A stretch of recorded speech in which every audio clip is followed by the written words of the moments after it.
이른 아침에 찾아주신 여러분께 감사드립니다. 저는 T사이언티픽의 대표 유승재이고요. 저희 회사는 IT 인프라 보안 회사이지만 블록체인이나 웹3 씬에 계속해서 관심을 가지고 있고 이 분야에 대해서 신사업을 계속 추진하고 있습니다. 그런 차제에 솔라나 등 여러 가지 글로벌 프로젝트와 인연이 되어서 오늘 이 자리를 함께 마련하게 되었고요. 앞으로도 계속 이 씬에 대한 발전과 또 저희도 신사업을 위해서 계속해서 정진하도록 할 예정입니다. 오늘은 제가 대담자로 나오긴 했지만 사실은 솔라나 릴리 회장께서 하시고 싶은 여러 가지 말씀을 질문해드리는 약간 대신 질문 읽어주는 휴머노이드 역할을 할 거니까요. 간단하게 질문해드리고 또 이제 여러분들과 좋은 인사이트를 나누는 시간 갖도록 하겠습니다. Sorry for saying this. From now on, I am giving you ask in Korean. Perfect. Yeah. 시작하기 전에 최근에 솔라나가 굉장히 시장에서 좋은 성과를 가지고 있습니다. 특히 스테이블 코인 시장에서 엄청난 성과를 거두고 있고 한 200% 이상 급등하고 있다고 하는데요. 그런 요인이 뭔지 한번 설명해 주시면서 아이스 브레이킹 차원에서 솔라나에 대해서 좀 자랑하실 수 있는 시간을 가지셨으면 좋겠습니다. First of all, thank you for having me, and thank you for everyone spending a good part of your day coming to spend time with us and learn about, support the development of the stablecoin ecosystem here in Korea.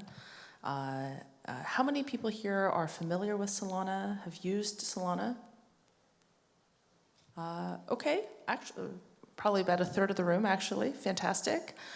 Well, Solana, for folks that are learning about Solana for the first time, Solana is a high-performance blockchain. Solana is one of the top blockchains in the world. People oftentimes talk about Bitcoin and Ethereum and Solana. One of the things that's unique about Solana is we were started with a vision of being global financial infrastructure and a financial rails that everyone in the world could use if you're on the internet. That's 5.5 billion people. And one of the most useful things about a blockchain is the ability to move money whenever the internet is on, which is pretty much all the time, be able to move money across borders, really anywhere on the internet. And so what the assemblyman here was saying earlier is really powerful for me, is this idea that even if your physical land is only so large, the digital influence that you can have, the soft power you can have, the economic power you can have beyond your physical borders is much greater and practically unlimited. And that is one of the things I think we've experienced with the internet over the last 20 or 30 years, this idea that you can live sort of natively on the internet, which is all of the time, anywhere and nowhere at the same time. And now what blockchains do is they do that for finance. And the starting point for that is a stablecoin.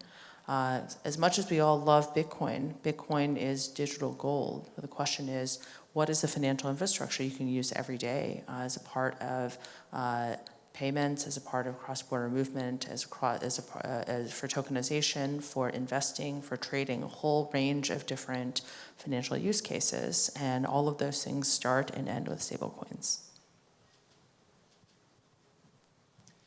그러면 최근에 다른 여러 가지 경쟁자들도 많은데 특히 이제 솔라나가 경쟁자 대비 좋은 성과를 이뤄내고 있는 특별한 요인이라도 있을지 그런 것들을 한 번 더 말씀해 주실 수 있으실까요? Right. Well, Solana is, as a starting point, fast and cheap and easy to use. And if you're sending money around the world, if you're using money, what you don't want to do is you don't want to have to spend $1 and wait 1 minute in order to send $5, right? That's just, that's not competitive with how people use fintech apps and just use super apps and use consumer finance today.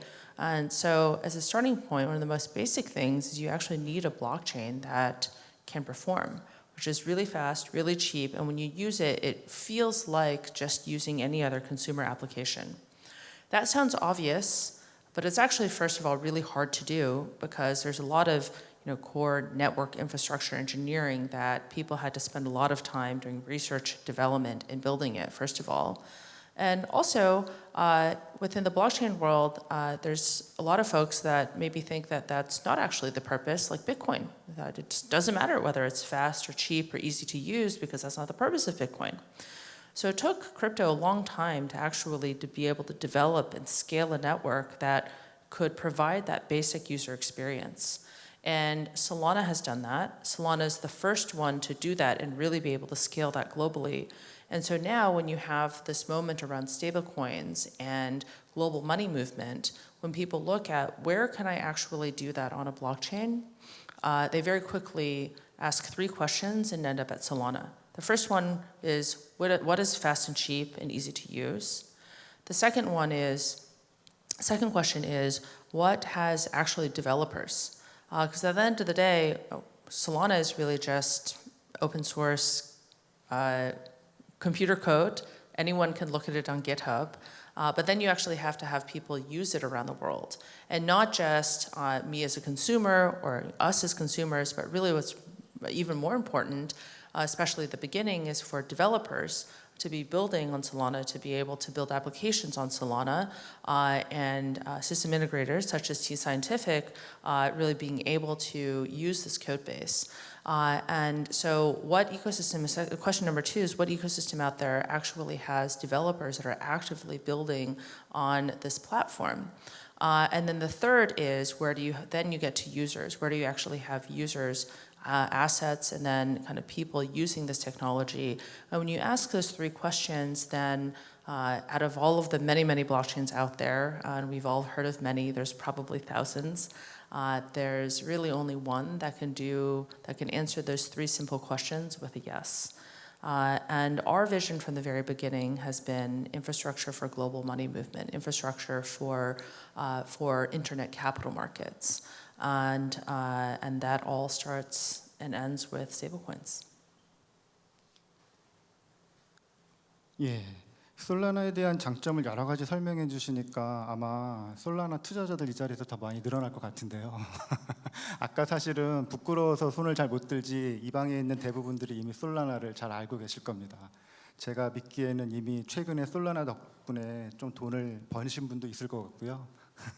근데 솔라나의 장점을 넘어서 사실은 이제 그 스테이블 코인이 계속해서 그 확산되고 있고 미국을 넘어서 아프리카, 아시아 계속해서 확산되고 있는데 이런 흐름이 앞으로 어떻게 될 것으로 보시는지, 그리고 이게 계속 발전을 하게 되면 결국은 금융 시스템에서 스테이블 코인이 무언가 큰 역할을 하게 될 텐데 사실 이미 많은 부분들이 알고는 있겠지만 그거에 대해서 솔라나가 어떻게 생각하고 예측하고 준비하고 계시는지 이런 부분들을 많이 말씀하시잖아요. 그런 부분들 한번 설명해 주시면 좋겠습니다. Sure. Right now, most stablecoins are US dollar denominated, and that is because most of the uses for stablecoins from about 10 years ago to today have been based around trading cryptocurrency. And if in trading use cases, people want to have unified liquidity, and so people therefore bring a lot of liquidity into dollars because that makes trading more efficient. But going forward, the uses of blockchain and what is not just about trading and speculation. There's been plenty of that. There will continue to be plenty of that. But it's also now expanding the use cases into global money movement and commerce and payments and settlement. And when it gets into payments, commerce, and settlement, then you're talking about settling for goods, an exchange of goods and services. And the currency that then people use for that is going to be their local currency. And that's actually going to start reflecting the current mix of foreign currencies more so going forward than it has been in the past, because the past has been only about trading and the future is going to be about trading and commerce. And as much as we like our various cryptocurrency tokens, when you're buying a home, if you're buying a car, if you're buying a cup of coffee, no one thinks about that transaction in anything other than their local currency, and maybe dollars. no one thinks about the cost of their car in Bitcoin terms or in Satoshi terms.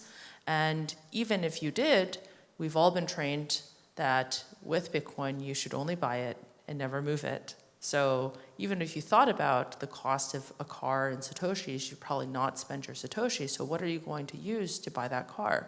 Well, you're going to use Korean won. You think about the cost of the car in Korean won. I think about it in dollars. And so any commerce is going to be denominated naturally in our existing currencies. And that is where stablecoins, I think, come in. So now that the United States took a leadership role finally with the Genius Act only 2 months ago, and what we heard is President Trump and Secretary Bessent saying stablecoins are an issue of economic national security. And that was so powerful. So it took crypto from something that was maybe a little bit more, what are the use cases, what is useful for, to saying, being a leader in digital finance and being a leader in digital innovation on the blockchain is a core part of a national strategy. And once the United States took that position, then the opportunity or the challenge has been presented to so many countries around the world is, well, if that's the global reserve currency, then every country now has to act, right? Has to act partially out of defense and partially out of capturing an opportunity to, on one hand, resist dollarization of smaller economies, and on the other hand, maybe even be an earlier mover and take the opportunity to participate, create, and project capital markets capability beyond your borders. One thing you'll hear us talking a lot about at Solana is not just stablecoins and payments and money movement. The opportunity is actually much beyond that and becomes so very quickly. It's really about internet capital markets.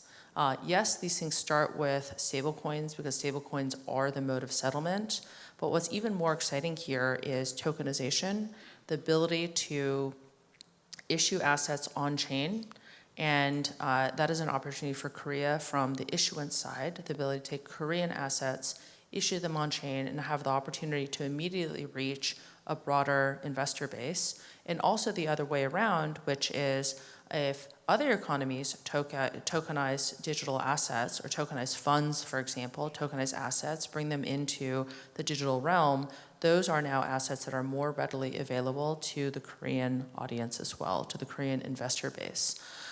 So while we're talking about stablecoins today, many of the conversations we're also having as just the next step beyond that is around tokenization, because really this is about bringing a full stack economy into the digital economy and into the global economy. And we're talking about stablecoins today, but soon the question was going to be, well, stablecoins are settlement, yes, for commerce. What else are they going to be the settlement for? They're going to be settlement for also investment assets, in this global internet capital market. 예, 사실 마지막에 말씀해주신 요즘 그 주장하시는 인터넷 캐피털 마켓에 대해서 관심이 많았었는데요.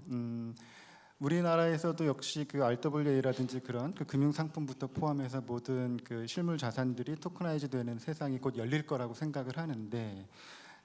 이것들이 그 실제로 스테이블 코인과 결합해서 어떤 혁신을 만들어낼 수 있을지 굉장히 궁금하기도 하고, 아마 이제 그런 것들을 위해서 여기 와 계신 참석해 주신 국회의원님들이나 정책에서도 많은 룰을 만들고 계신 것 같은데, 미국에서는 현재 그런 그 정책들이 어떻게 좀 더 먼저 가고 있는지 그런 간단한 사례를 조금 더 설명해 주실 수 있으실까요? Certainly. So there was an act of Congress which was passed in the middle of July. It's called the Genius Act, and it established some rules, regulations, and a framework for what would be considered a compliant stablecoin in the United States. And that's a really big deal. US dollar is the global reserve currency, and you have the highest levels of government, President Trump, Secretary Bessent, signing a law saying that stablecoins are not just allowed, but they're a priority. The way they see it is stablecoin issuers now become some of the largest holders of T-bills, of US debt.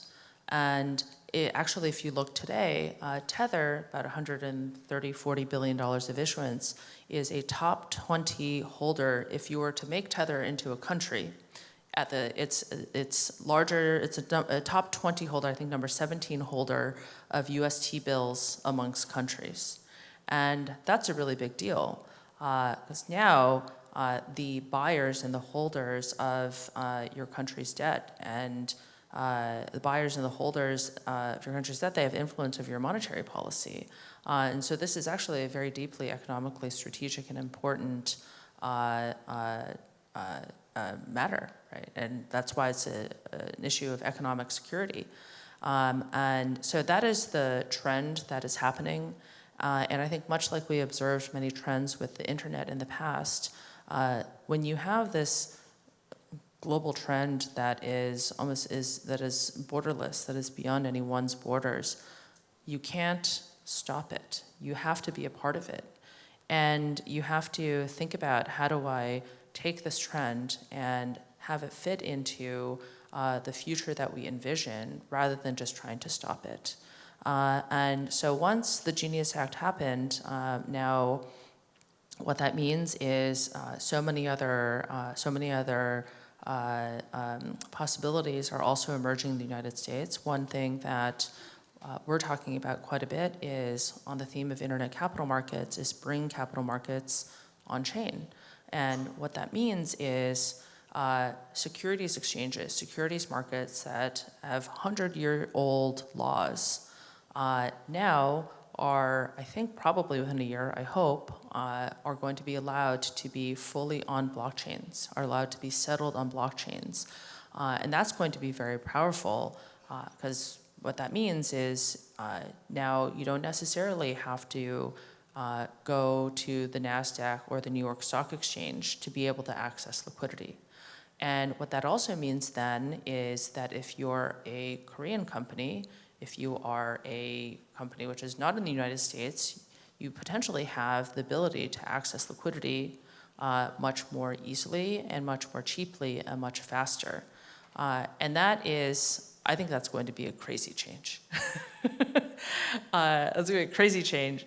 But also for that to happen, and for that to happen in a way which is still sort of bound to the national economy, you've got to have a stablecoin first, because that is going to be the settlement asset for any capital markets activity beyond that.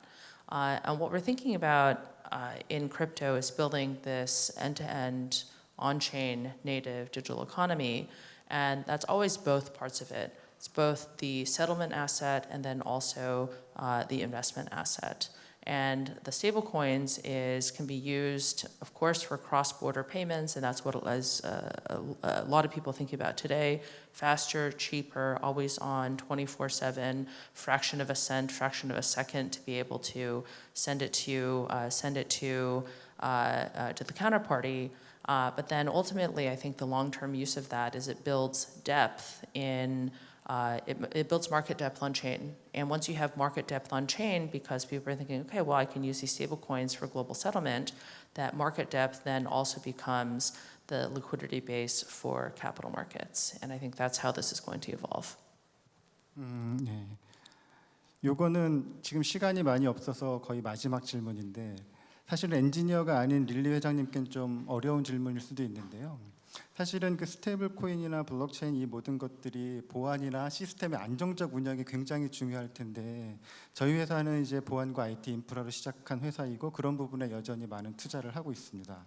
근데 솔라나 재단에서는 릴리 회장님께서 팀원들한테 보안이나 인프라에 대해서 어느 정도로 늘 평상시에 강조하시는지, 어떤 특별한 대책들이 있는지 간단하게 조금 설명해 주시면 좋을 것 같아요.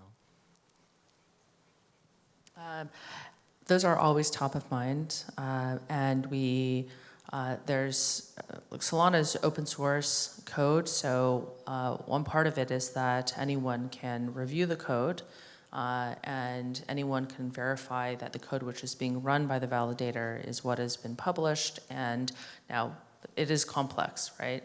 Not everyone can read it like you would read a paragraph of prose, so it does require expertise.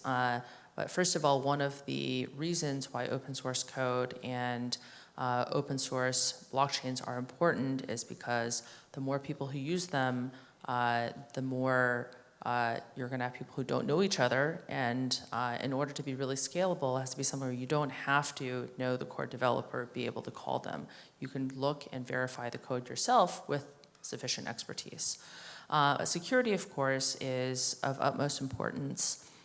We're talking about financial infrastructure, which means that there's real money at risk, and that means it's even more serious than even security around who has access to your email inbox. Right? So it's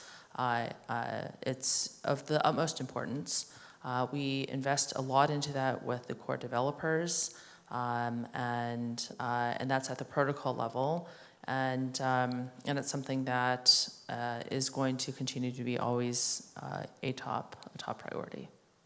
예, 저희 빨리 끝내라고 사회자가 나와 있어서 예, 그 좋은 생각과 의견 아이디어 공유해 주셔서 감사드리고요. 끝내기 전에 혹시 마지막으로 저희 여기 많은 분들 계시는데 솔라나에 대한 많은 관심과 애정 부탁드린다는 말씀 한마디 해주시면서 자리 끝내면 될 것 같습니다. 해주시죠. Sure.